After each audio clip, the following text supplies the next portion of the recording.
Hey everybody, it's Michael with Pocketnow here in New York City for the Samsung Galaxy S3 launch event. This is just a really quick and dirty video. I'm working with camera audio, there's no editing. This is just going up very raw, so we can show you a very quick impression of the US version of the Galaxy S3. I have the international version, the AT&T version, and the Sprint version here with me. I'm just going to do some app launch comparisons. Maybe a benchmark if we can get a data connection to work for long enough. Just going to give you a feel for how these devices are similar and how they're different. Like I said, there's no editing in this video, so there's nothing to cover up this really ugly pan we have to do here, but that wasn't too bad. Lock this up. And here are our three devices for the day. This is the international Galaxy S3 that I've been working with for a couple weeks. This is the AT&T version. This is the Sprint version. Obviously, from a hardware perspective, there is not a lot different with these devices. In fact, they are identical. They are effectively identical. I can find no visual differences in them except for the Qualcomm sticker on top of the branded versions here. But they are all powered off. Here's the international. Here is the AT&T version, here is the Sprint version. There are some significant differences under the hood. The international version here has a Samsung Exynos quad-core processor with 1 gig of RAM, but the US versions are each rocking the the Snapdragon S4 from Qualcomm, which is a dual-core processor. The advantage is LTE. The disadvantage is the loss of 2 cores, obviously, but these are backed up by double the RAM. There are 2 gigs of RAM in each of these devices, which Samsung informs us is an industry first, so that's a pretty cool thing. We're going to try a boot test here. It's really hard to press 3 buttons at once, but I'm going to give it a shot. 1, 2, 3.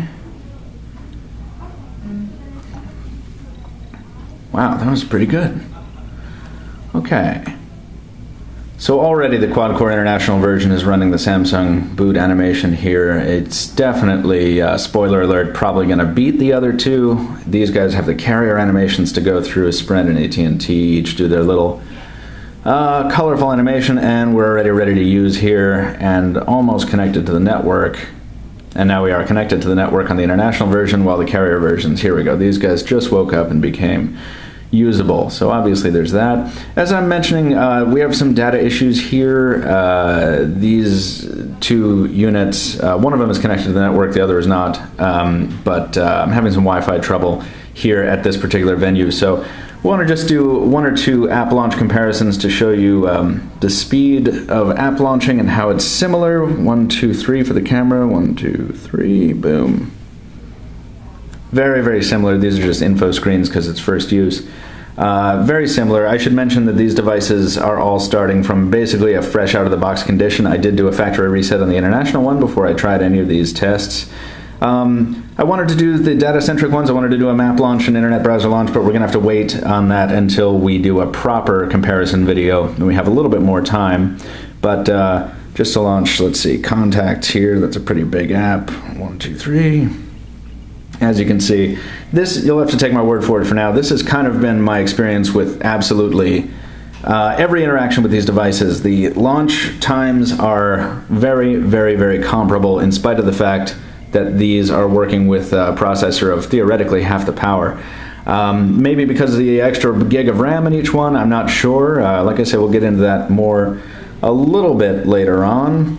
Now let's see if we can pop open one more app for you. Let's see if we can do the gallery, the graphically intense gallery application.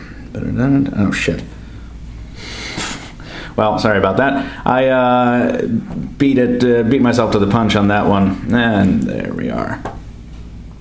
So that's that. Let's see if we can get the quadrant benchmarking application to run here. 1, 2, 3, boom.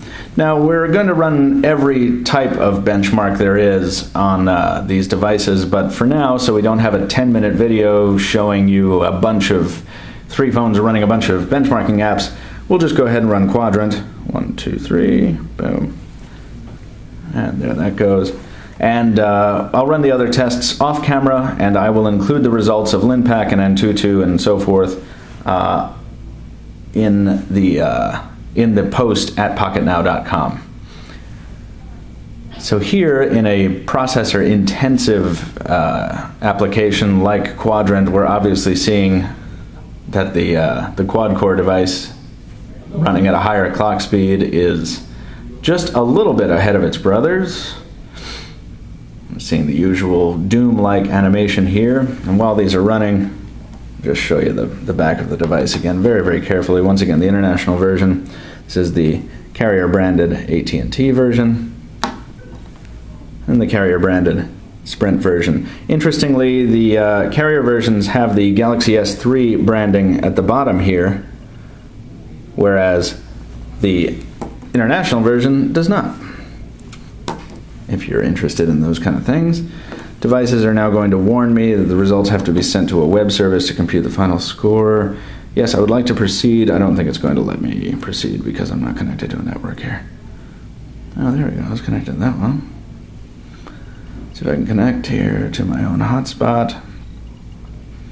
For some reason, I'm having some real trouble connecting to the Wi-Fi hotspot being issued by my Galaxy Nexus, so I don't think we're going to be able to get it on that one.